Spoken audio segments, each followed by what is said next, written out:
Hello, my lovely internet strangers. Welcome to my YouTube channel. Today, I'm going to be doing a Collin Robinson look with this shitty bald cap that I got from Spirit Halloween. I know nothing about bald caps as I have never wanted to be bald in my entire life. So, this one was like $15 and I was like, that's gotta be good. All it's gonna do is like cover my hair. I was so wrong.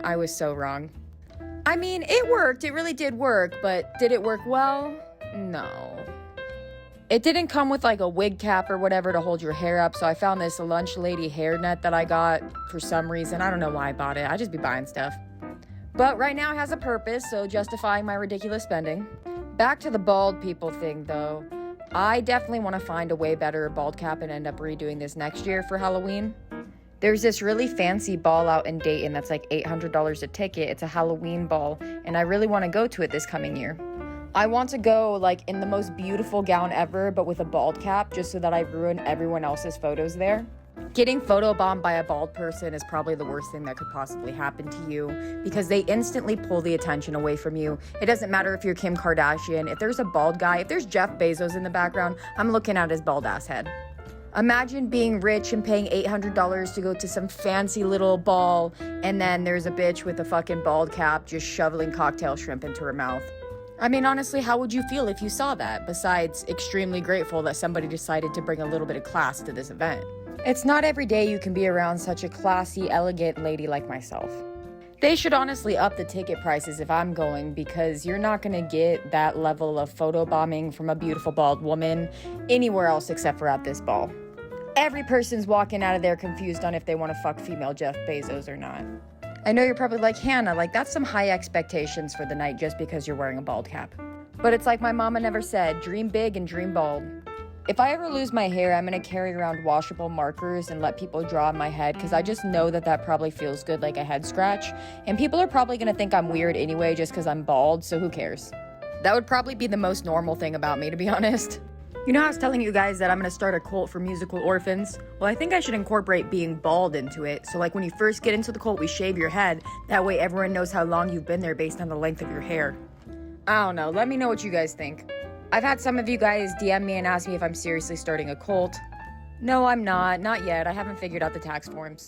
Don't worry though, the end goal will always be to overthrow the government and then make men pop and lock to solve their problems. I will get around to it eventually. Do not pressure me, I have ADHD. My latest hyperfixation has been trying to figure out how I can rent some sort of farmland. I want to host pig wrestling, so yeah, I don't know, it sounds like fun. I want people to pay to go wrestle a pig in a mud pit. That sounds awesome to me. You have to take the pig on a date afterwards though, because we don't want any pigs' feelings getting hurt while we do this.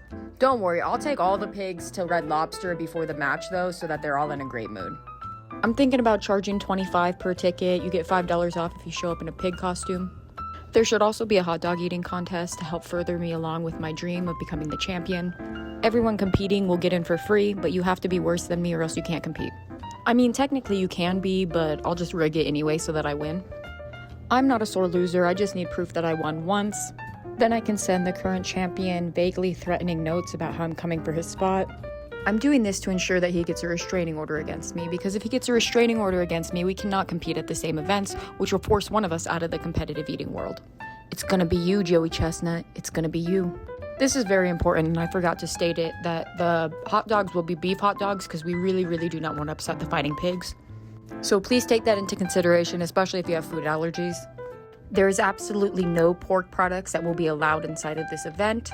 It was written into the pig's contract that if somebody brings in a pork product, we allow them and do not intervene when they jump you. I honestly think that they're being pretty reasonable there.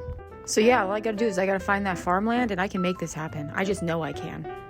Anyway, one of you guys asked me if I could do a whole series on what we do in the shadows, like cosplays.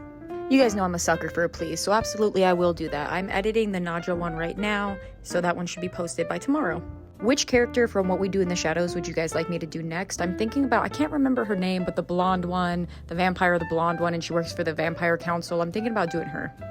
I already have the dress and the hat, so I feel like it would just be very easy for me to just go get a blonde wig. Anyway, here's the final look. I hope that you guys enjoyed it. It is Collin Robinson, but with just a little bit of junk in the trunk. I hope you internet strangers have a lovely day. I love you guys so much, and thank you guys so much for watching my content and supporting me. It means so much to me.